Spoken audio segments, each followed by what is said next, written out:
Hi YouTube, it's Nisha Joe and I'm back with another video today to show you how I got this look. So if you want to see how I achieved this look, continue watching.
This is the finished look. I hope you like it. It was very easy.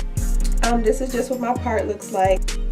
And I didn't do any cutting. I left it as is because it already came with a different length, so I felt like I really don't have to layer. And it was cheap and inexpensive, so I'll probably leave this in for about 2 weeks.